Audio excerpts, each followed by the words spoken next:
વડોદરા શહેરના ગોત્રી વિસ્તારમાં બંસલ મોલ આવ્યો છે ત્યાં જ એક ગ્રાહકને કડવો અનુભવ થયો છે। શ્રીખંડની ખરીદી કરી એટલે કે શ્રીખંડ ખરીદ્યો અને એમાં ફૂગ નીકળી છે એટલે કે સીધા સ્વાસ્થ્ય સાથે ચેડા કરવામાં આવ્યા હોય તેવી અપડેટ સામે આવી છે।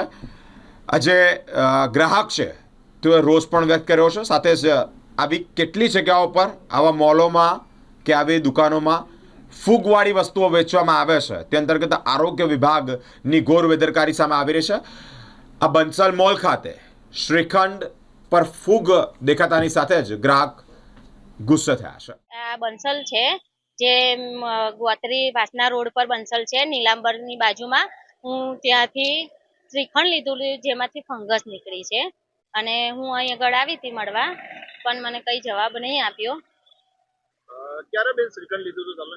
28 તારીખે 4 વાગે મેં બંસલમાં ખરીદી કરી। બધી કરિયાણું થી લઈને શ્રીખંડ બધું મેં બંસલમાંથી જ લીધું। મારી પાસે બિલ બી છે। તો અત્યારે તમારી શું માંગ છે? હું મળવા આવી, મને કોઈ રિસ્પોન્સ નહીં આપ્યો। એ લોકો એવું કે ઓનલાઈન કરો તમે, પણ ઓનલાઈન તમે આ પદાર્થ માટે તમે બી કશું કરી શકો ને, જ્યારે આ બધાની સ્વાસ્થ્યને નુકસાનકારક છે ને। બધા છોકરાઓ ખાય કે ગમે તે ખાય, આનાથી કશું થઈ જાય તો શું કરવાનું? તમે ઘરે લઈ ગયા અને નાનું બાળક આવી વસ્તુ ખાઈ લે તો શું અસરકારક રહે? આ હું ઘરે જ લઈ ગઈ હતી કે હું નોકરી જાઉં છું તો મારા છોકરાઓ ખાઈ લે।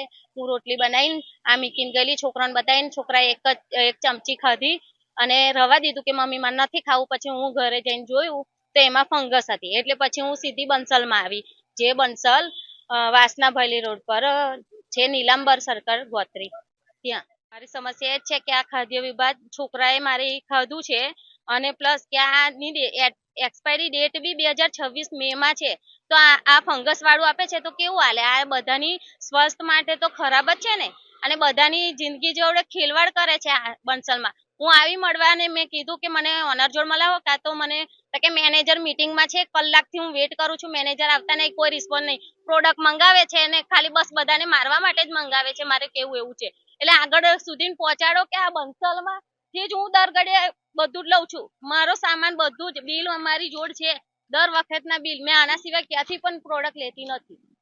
મારી એ છે કે આની આગળ કાર્યવાહી થવી જોઈએ આ પ્રોડક્ટ માટે। તમે કઈ વસ્તુ અને ક્યારે લીધી હતી? આ મેં રવિવારે બંસલ મોલમાંથી લીધી। એમાં દહીં છે, કટલરી, બધો જ સામાન લીધો છે। હું દર મહિને કટલરી થી લઈને બધું સામાન હું બંસલમાંથી જ લઉં છું।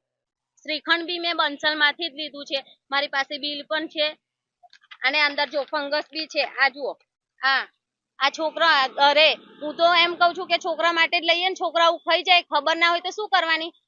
એક્સપાયરી ડેટ હોય અને એ લોકોએ મૂક્યું હોય કે ભાઈ એક્સપાયરી છે, તમારે જોતું હોય તો લઈ જાવ, તો લેખે લાગે, પણ આ તો એક્સપાયરી નહીં ને। રિફંડ કરી દઈએ બસ, એટલું જ કેવું છે। તો આની આગળ નહીં, હવે તો બીજા કેટલાય ઘણા છોકરાઓ હશે જે એમની સ્વાસ્થ્યને નુકસાન કરે। હાલ અત્યારે તમારી શું માંગ છે? મારે આની ઉપર કાર્યવાહી થવી જોઈએ। આ પ્રોડક્ટની એક્સપાયરી ડેટ નહીં તો કેવી રીતે બનાવે? તો બધું એ જ હશે ને, બધું એક્સપાયરી જ હશે ને, બધી પ્રોડક્ટો ખરાબ જ હશે ને? કેવી રીતે છાપી દીધી એને મને એ બતાવો કે કેવી રીતે છાપી દીધી તે? આગળ 2026 એક્સપાયરી ડેટ મે માં છે, એટલે મારે કાર્યવાહી કરો આના પર અને બેન્ડ કરો। ગમે કે બંસલ વાળો બી જવાબ આપતો નહીં, એટલે એને એની પર બી કાર્યવાહી કરવી જોઈએ। આ શ્રીખંડ જો નાના બાળકોએ જો ખાઈ લીધું હોય તો એની શું અસર થાય? એ જ મારે કેવું છે કે મારા છોકરાઓએ આ ખાધું હોત તો એને કશું થયું હોત તો અમને તો ખબર ના પડે। અમે નોકરિયાત ને નોકરી જઈએ, છોકરાઓ ઘરે લઈને ખાઈ લે, અમે તો એ ભરોસે જ કે ભાઈ એક્સપાયરી ડેટ નથી એટલે લીધું। મારા છોકરાઓને કશું થાય તો એની જવાબદારી કરે। મારા શું બધા જ જે ડિમાન્ડમાંથી સામાન લે છે બધા જ છોકરાઓની વાત કરું છું કે પેકેટો ફૂડ લેશો જ નહીં, અને આ લોકો તો ખાલી લાઈન મૂકી જ દે છે, કોઈ રિસ્પોન્સ નહીં આપે, તમને કોઈ કશું જ જવાબદારી નહીં લે। એના કરતા કરિયાણાની દુકાનેથી જઈને લેવું ને આગળ પડે।